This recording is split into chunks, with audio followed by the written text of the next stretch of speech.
Nagsimula na ngayong araw ang iba't ibang aktibidad para sa kapistahan ng Senyor Santo Niño. At live mula sa Davao City, nasa frontline ng balitang yan si Bril Montalvo ng News 5 Mindanao. Bril, kamusta? Anong nakikita mo dyan?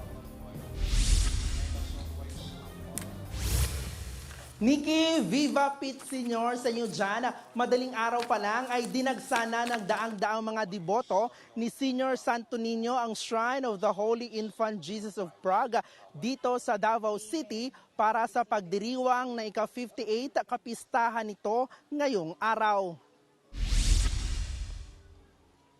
Inumpisahan ang aktibidad kaninang alas 5 ng umaga sa isang prosesyon ng imahe ni Senior Santo Niño dito lang sa paligid ng lugar. Kanya-kanya namang bitbit ng kanilang ribulto ni Senior Santo Niño ang mga deboto na sinuotan pa ng matitingkad at makukulay na disenyo ng damit.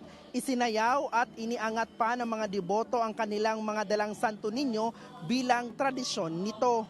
Pagkatapos ng prosesyon ay susundan ito ng novena. Bantay sarado naman ang mga pulis at ibang security forces ang paligid ng lugar para sa seguridad ng aktibidad. Magpapatuloy naman magpapatupad naman ng one-way traffic scheme dito sa Shrine Hills Road para sa aktibidad mula sa Pluto Street papunta ng CP Garcia Highway sa Diversion Road. Matapos nito, pila rin ang mga deboto para sa pahalik sa imahe ni Senior Santo Niño. May iba ring mga deboto na galing pa sa iba't ibang lugar sa Mindanao at dumayo pa dito sa lugar para makiisa lang sa kapistahan at pananampalataya kay Santo Niño. Kagaya na lang nitong magpamilya mula Lupon, Davao Oriental na taon-taon umano silang pupunta dito para sa pista. Dito na rin sila nag-agahang magpamilya na may palitsyon pa. May magulang naman na sinutan pa ng disenyo ng Santo Niño ang kanilang 9 na buwang taong gulang na anak.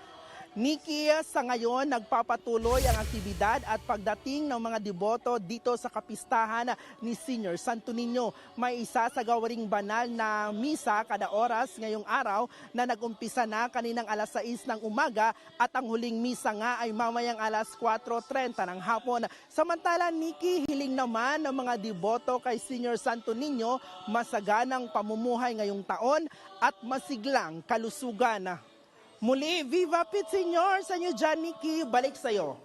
Viva Pit Senyor, Bril. Yan ang express report ni Bril Montalvo ng News 5 Mindanao. Mga kapatid, Nikki de Guzman po. Para sa pasada ng mga rumaratsyadang balita, mag-follow at mag-subscribe na sa social media pages ng News 5.